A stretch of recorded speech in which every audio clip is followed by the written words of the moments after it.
Olá, meu querido aluno, olá, minha querida aluna, tudo bem? Estamos de volta aí com a nossa terceira aula de Direito Tributário, uma aula muito importante, né? Uma aula que nós temos diversas questões aí no concurso de cartório em relação ao direito tributário. Estamos aí na nossa reta final, faltando pouco menos de uma semana para o nosso concurso e eu conto com vocês. Muito estudo, muita dedicação, assistam às aulas, façam a revisão dessas aulas que nós temos, as aulas de todas as matérias, são todas importantes para vocês, beleza? E não se esqueçam de fazer a leitura dos artigos, os artigos que nós estamos sempre nos referindo, que alguns eu deixo na tela para que vocês façam, mas façam as suas anotações no seu vademecum, ou então imprima a norma, porque isso é muito importante para a sua memorização. Tudo bem? Então vamos lá. Nossa aula de número 3 de Direito Tributário, nós falaremos sobre a repartição constitucional de receitas tributárias. Meus queridos, esta aula é diferente da nossa aula anterior, sobre o princípio da anterioridade nonagesimal, que tem um monte de exceção.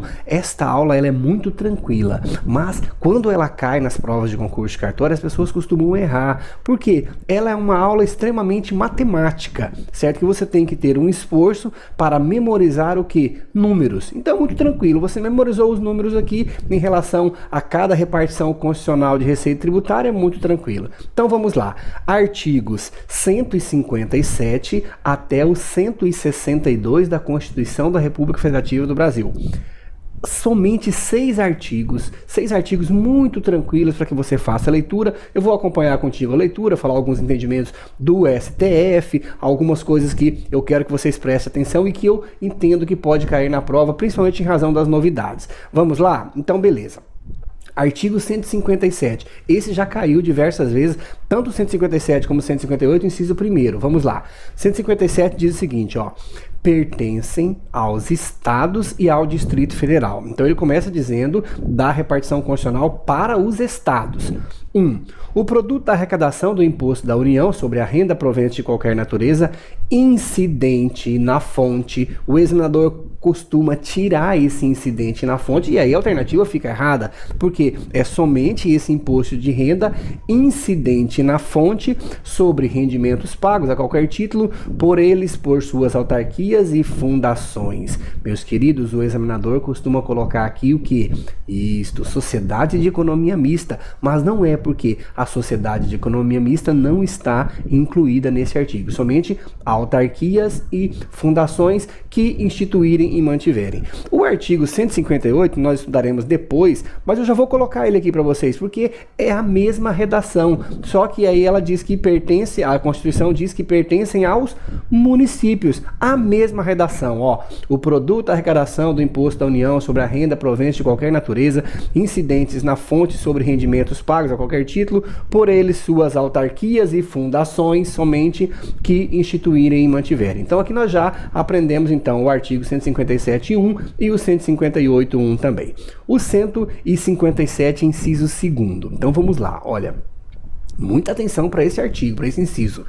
20% do produto da arrecadação do imposto que a União instituir no exercício da competência que lhe é atribuída pelo artigo 154.1. Ai, professor, eu não gosto quando fala do artigo, eu gostaria que falasse, eu também gostaria, mas eu já falo para vocês o que é. O 154.1 trata do imposto residual. Olha a redação dele aqui, ó. A União poderá instituir, mediante lei complementar, lembra da lei complementar? Se tem lei complementar, não pode ser por medida provisória, você já sabe isso também. Impostos não previstos no artigo anterior, desde que não cumulativos e não tenham fato gerador ou base de cálculo próprios dos discriminados nesta Constituição. Esta é a competência residual da União para instituir impostos novos, mediante lei complementar. Como assim, professor, impostos novos? Vou dar um exemplo para vocês. O estado do Mato Grosso, mandar um abraço para todos os alunos aí, né, do Centro-Oeste, pessoal do Mato Grosso Sul, um abração para todos vocês. O estado do Mato Grosso, em determinado ano, instituiu um imposto sobre a propriedade de aeronaves. Lembra que o nosso IPVA é o quê? É imposto sobre a propriedade de veículos automotores, mas não inclui aeronaves. E o estado do Mato Grosso criou esse tributo. Esse tributo criado pelo estado do Mato Grosso foi declarado considerado inconstitucional, porque a competência residual é da União. Então, somente a União, por lei complementar, e desde que não seja um imposto já previsto com base de cálculo, fato gerador já previstos nessa Constituição, não pode ser cumulativo, pode criar impostos novos. Então, professor, o senhor quer me dizer que a União poderia criar um imposto sobre aeronaves? Com certeza, desde que obedecidos esses elementos, né, por lei complementar, que não seja cumulativo e que o fato gerador e a base de cálculo sejam próprios, certo? Sem nenhum problema. Professor, então quer dizer que pode ser criado um imposto da União em relação à postagem no Facebook? Com certeza, né? Postagem no Facebook, imposto residual. Não vamos dar essa ideia para o legislador, mas só para que você saiba que há essa possibilidade desta instituição. E para a gente aqui na nossa aula, o que você precisa saber? 20% da arrecadação deste imposto residual, que pode vir a ser criado pela União, certo? 20% pertencerá, então, aos estados. Beleza? Tudo tranquilo? Então vamos lá. No nosso artigo 158, inciso 1º, você já aprendeu comigo, né? Porque é o imposto de renda retido na fonte aqui em razão para os municípios, somente para autarquias e fundações. O inciso 2º, muita atenção para esse inciso 2º. Eu já vi cair algumas vezes, não na prova do IESES ainda, mas em diversas outras provas, né? O CESP. Então há uma possibilidade muito grande de cair esse inciso aqui. Vamos lá. 50% do produto da arrecadação do imposto da União sobre, agora pertence aos municípios, viu? Pertence aos municípios. 50% do produto da arrecadação do imposto da União sobre a propriedade territorial rural. Eu gosto de chamar de IPTR, porque as pessoas falam assim, é o IPTU. Por que não chamam então de ITU também, né? Porque alguns chamam Imposto sobre a Propriedade Territorial Urbana, IPTU, e o Imposto sobre a Propriedade Territorial Rural chamam de ITR. Eu gosto de chamar de IPTR. Tudo bem? Pode me permitem? Mas para que vocês saibam que é o Imposto sobre a Propriedade Territorial Rural, o IPTR, ou então mais conhecido aí como ITR, o popular ITR. Relativamente a imóveis neles situados, ou seja, situados nesse município, e aí a novidade, cabendo a totalidade na hipótese da opção a que se refere o artigo 153, parágrafo 4º, inciso 3º, desde 2003, que os municípios podem optar, né? E aqui nós temos uma hipótese de delegação da capacidade tributária. Lembra quando nós estudamos capacidade tributária? Então há possibilidade de delegação que dá arrecadação. Não pode delegar o que? A competência tributária. Esta é indelegável. Mas a capacidade tributária sem nenhum problema. E aí, neste caso, se o município optar aqui por fiscalizar e por recolher esse tributo, ele pode ficar com a totalidade do ITR. Olha que legal, professor, eu não sabia disso. Muito bem, pode cair na sua prova. Então, muita atenção com esta novidade aqui em relação ao ITR, ou eu gosto de chamar de IPTR, o Imposto sobre a Propriedade Territorial Rural, que é de 50% para o município, mas que ele pode ficar com a sua totalidade. Beleza? Inciso 3º, vamos lá. 50% também para os municípios, né? Do produto da arrecadação do imposto do Estado sobre a propriedade de veículos automotores licenciados em seus territórios. Então, 50% do IPVA arrecadado pelo Estado vai para os municípios. 25% do produto da arrecadação do imposto do Estado sobre operações relativas à circulação de mercadorias e sobre prestação de serviços. Meus queridos, aqui é outra coisa que eu gostaria de chamar a atenção de vocês. Eu já vi muita gente errar em prova, porque em razão desta terminologia. As pessoas chamam esse imposto de ICMS. ICMS é o quê? Imposto sobre a circulação de mercadorias e sobre prestação de serviço. E morreu aí o assunto. Eu não gosto. Quando eu estudava ainda para concurso, eu chamava esse imposto aqui de ICMS Transcom. Ah, professor, por quê? Porque o ICMS não é somente sobre circulação de mercadorias e prestação de serviços. É também sobre transportes interestadual e intermunicipal e comunicação. E as pessoas se esquecem, porque todo mundo conhece somente sobre ICMS, então vamos dar um sobrenome para o ICMS. Para você agora que está estudando, o ICMS ele se chama ICMS Transcom. Por quê? Transporte interestadual, intermunicipal e de comunicação. Para fins da nossa aula aqui, você deve memorizar que 25% desta arrecadação vai para os municípios. Tranquilo? O parágrafo único, a simples leitura do artigo aqui, fala a questão de como é feita como serão creditadas essas parcelas, né? De lá, as parcelas de receita pertencentes aos municípios, mencionadas no inciso 4º, ou seja, aqui em relação ao ICMS Transcom, que você sabe agora, 3/4 no mínimo da proporção do valor adicionado nas operações relativas à circulação de mercadoria e nas prestações de serviços realizados em seus territórios. Muito tranquilo. E 1/4 de acordo com o que dispuser lei estadual ou, no caso dos territórios, em lei federal. Muito tranquilo também, a simples leitura aqui já te faz entender. Vamos lá, o artigo 159, seguindo a nossa aula. Muita atenção com esse artigo 159, porque ele teve 2 modificações. E o examinador sabe disso. Sabe que você pode ter estudado na faculdade ainda antes de 2007 e antes de 2014, ou então você pode não ter prestado atenção nessas modificações. Então vamos lá. Artigo 159. E aqui fala dos fundos. Vamos lá. Ó. A União entregará, inciso 1º, do produto da arrecadação do imposto sobre a renda, e aqui já não é mais o imposto de renda retido, certo? Aqui é o imposto de renda e proveito de qualquer natureza, e sobre o IPI, 49% na seguinte forma. Por que 49%, professor? Guarde esse número, 49%, porque isso foi modificado 2 vezes, em 2007 e em 2014. Mas eu já falo para vocês o que foi essa modificação. Então, primeiro, letra A, 21,5%. Eu peço licença para vocês, que eu não vou falar 21 inteiros e 25%, para que você guarde o número. O número é 21,5% para o FPE, Fundo de Participação dos Estados. Isso não se modificou. Isso continuou desde de 1988. Agora, 22,5% Fundo de Participação do município. Isso aqui também não se modificou, certo? Poderia ter modificado aqui o legislador, mas ele preferiu acrescentar umas letras ao final, que eu já te falo. Então, primeiro, 21,5%, isso não se modificou, continua ainda até hoje para o Fundo de Participação dos Estados. E 22,5% aqui para os municípios. Tranquilo, beleza.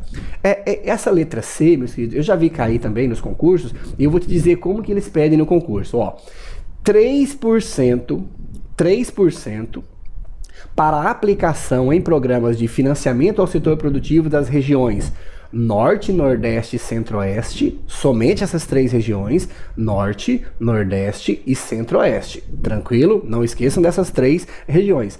Através de suas instituições financeiras de caráter regional. Ah, professor, agora eu entendi que tem lá o Banco do Nordeste. Um abraço para todos os meus alunos aí do Nordeste, justamente por meio dessas instituições financeiras de caráter regional, por exemplo, o Banco do Nordeste. De acordo com os planos regionais de desenvolvimento, e ficando assegurada ao semiárido do Nordeste. E eu já vi em diversas provas, o examinador somente tira o semiárido, e aí fica lá, fica assegurado ao Nordeste, e não é ao Nordeste todo, certo? Ao semiárido do Nordeste, a metade dos recursos destinados à região. Então, daquelas 3 regiões, Norte, Nordeste e Centro-Oeste, a metade do que é destinado à região Nordeste será destinada ao semiárido do Nordeste. Tudo bem? Tudo tranquilo? Vamos lá. E aí a letra D. A letra D é a primeira grande modificação. Vamos lá, ó. 1%. Ah, professor, acrescentou mais 1% para quem? Para o Fundo de Participação dos Municípios, que será entregue no primeiro decênio do mês de dezembro. Então, em dezembro, aumentou-se 1%. Emenda Constitucional 55 de 2007. E agora, em 2014, certo? Há menos de 2 anos, aumentou de novo 1% do Fundo de Participação dos Municípios, que será entregue até o primeiro decênio no mês de julho, então dezembro, e agora em julho, na metade do ano, incluído pela Emenda Constitucional número 84 de 2014. Ah, professor, então, deixa eu fazer um resumo para vocês aqui. Nós tínhamos, então, 21,5% para o Fundo de Participação dos Estados. tínhamos, no início, 22,5% para o Fundo de Participação dos Municípios. Em 2007, a Emenda Constitucional 55 aumentou mais 1% para o Fundo de Participação dos Municípios. Em 2014, mais 1% pela Emenda Constitucional 84 de 2014 para o Fundo de Participação dos Municípios. O que nós temos hoje, então, meus queridos, que pode cair na sua prova? Nós temos ainda 21,5% para o Fundo de Participação dos Estados e 24,5% para o Fundo de Participação dos Municípios. E é isso que sempre cai na prova. Tranquilo? Esse 1%, o último aqui da Emenda Constitucional 84, ele foi aumentado de forma escalonada, ou seja, em 2 anos, sendo 0,5% em 2015 e mais 0,5% agora no ano de 2016. Tudo bem, meus queridos? Tranquilo? Podem voltar essa parte da aula, porque isso aqui sempre cai em prova e é algo muito simples que você não pode perder uma questão em razão de uma resposta tão simples em relação a isso aqui. Simples, mas que você deve prestar muita atenção, ficar muito atento a esses detalhes que eu te falei, beleza? Nós já vimos o inciso primeiro, né? Agora continuando, então, o inciso segundo. Do produto da arrecadação do imposto sobre produtos industrializados, ou seja, o IPI, 10% aos estados e ao Distrito Federal, proporcionalmente ao valor das respectivas exportações dos produtos industrializados. Beleza, então, 10% do IPI a União entrega para os estados. Meus queridos, o parágrafo 2º desse artigo, que eu vou deixar aqui também, diz o seguinte, ó: nenhuma unidade federada poderá ser destinada a parcela superior a 25% do montante a que se refere o inciso 2º, certo? Devendo eventual excedente ser distribuído entre os demais participantes, mantido em relação a esses o crédito de partilha nele estabelecido. Meus queridos, o que diz isso aqui então? Daqueles 10% que a União vai transferir do IPI para os estados, nenhum estado da federação pode receber mais de 20% daquele montante. Daquele montante de 10% arrecadado, nenhum pode. Professor, mas e se ele tiver direito? Aí ele vai ficar com o crédito. Tranquilo? Beleza, isso é o que diz o parágrafo 2º. O parágrafo 3º também diz o seguinte, ó, aqui: os estados entregarão aos respectivos municípios 25% dos recursos arrecadados que receberem nos termos do inciso 2º, ou seja, dos 10% do IPI, observados os critérios estabelecidos no artigo 158, parágrafo único 1 e 2. Então, tudo tranquilo. Desses 10% que o estado recebe, certo? Com limitação a 20% que nós já vimos, 25% deste recurso ele é destinado aos municípios. Tudo bem? Tudo tranquilo? O inciso 3º, muita atenção. Nós tivemos uma modificação desse inciso 3º também em 2004. Então vamos lá, ó. Do produto da arrecadação da contribuição de intervenção no domínio econômico, a CID, né, contribuição de intervenção no domínio econômico, prevista lá no artigo 177, parágrafo 4º, 29% para os estados e o Distrito Federal, distribuídos na forma da lei, observada a destinação a que se refere o inciso 2C do referido parágrafo. Então, a CID, contribuição de intervenção no domínio econômico, 29%, porque esse aqui é um tributo da União, ele é destinado aos estados. Tranquilo? Tudo bem então, meus queridos. E da mesma forma, o parágrafo 4º daqui do artigo diz o seguinte em relação à CID: do montante de recursos do que trata o inciso 3º, ou seja, da contribuição de intervenção no domínio econômico, que cabe a cada estado, 25% serão destinados a seus municípios na forma da lei a que se refere o mencionado inciso. Tudo tranquilo então. Então, do valor da CID, daqueles 29%, 25% será destinado aos municípios. Meus queridos, o artigo 160, ele é muito tranquilo. A simples leitura, não há nada assim que haja necessidade de que eu faça, de que eu mencione para vocês aqui. Então eu vou deixar aqui na tela, até na tela inteira para vocês, o artigo 160. Você pode fazer a leitura do artigo 160 muito tranquilo, então faça a leitura no seu vademécum. Lá é vedada a retenção de qualquer restrição à entrega ou emprego dos recursos atribuídos nessa seção aos estrados, Distrito Federal e municípios, nele compreendidos adicionais e acréscimos relativos a impostos. É vedada a vedação prevista nesse artigo, não impede a União e os estados de condicionar a entrega de recursos, pagamento de seus créditos, inclusive suas autarquias, e ao cumprimento disposto no artigo 199, parágrafo 2º, inciso 1, 2 e 3, muito tranquilo. A simples leitura do artigo já resolve o nosso problema. O artigo 161 também nos diz o seguinte: cabe a lei complementar. Lembra da lei complementar? Se cabe a lei complementar, não pode ser por medida provisória. Muito bem, muito bem. Primeiro, definir o valor adicionado para fins do disposto no artigo 158, parágrafo único, inciso 1º, e o inciso 2º, também de uma leitura muito tranquila, estabelecer, cabe a lei complementar, estabelecer normas sobre a entrega de recursos que trata o artigo 159, especialmente sobre os critérios de rateio dos fundos. 159, lembrando que é dos fundos, lembra dos fundos? Fundo de participação dos estados, fundo de participação dos municípios, muito tranquilo, objetivando promover o equilíbrio socioeconômico entre os estados e municípios. Muito tranquilo esses dois artigos aqui. O inciso 3º, cabe a lei complementar dispor sobre o acompanhamento dos beneficiários do cálculo das cotas da liberação das participações previstas nos artigos 157, 158, 159, que nós já estudamos. O que eu queria chamar a atenção de vocês para a gente encerrar a nossa aula, e eu já vi cair em provas, não do IESES, mas em diversas provas, e pode ser que eles cobrem de vocês. Então vamos lá, vem comigo. Parágrafo único. O Tribunal de Contas da União entregará o cálculo das cotas referentes aos fundos de participação. Aqui alude o inciso 2º.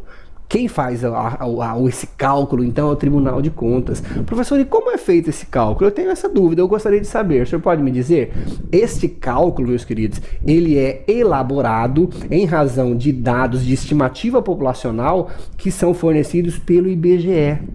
Certo? Pelo Instituto Brasileiro de Geografia e Estatística. Então o IBGE fornece ao Tribunal de Contas, e o STF já decidiu, e é isso que eu gostaria de chamar a atenção para vocês, desses dois recentes do STF, no seguinte sentido, de que não há necessidade de intimação prévia dos municípios para se manifestar sobre esta estimativa populacional do IBGE. Então, meus queridos, a desconstituição destes dados fornecidos pelo IBGE deve ser provocada pelo município que se sentir prejudicado, certo? E aí por meio de decisão administrativa ou decisão judicial. Mas o STF entende que não há necessidade de oitiva prévia, de intimação prévia dos municípios para que cada município do Brasil se manifeste sobre esta estimativa populacional estabelecida pelo IBGE. Tranquilo? O nosso último artigo, o artigo 162, muito tranquilo, só fala sobre o prazo em que devem ser feitas essas repartições, a entrega desses valores, ou então, diz lá, a União, Estado, Distrito Federal e Município divulgarão até o último dia do mês subsequente ao da arrecadação os montantes de cada um dos tributos arrecadados, os recursos recebidos, os valores de origem tributária entregues e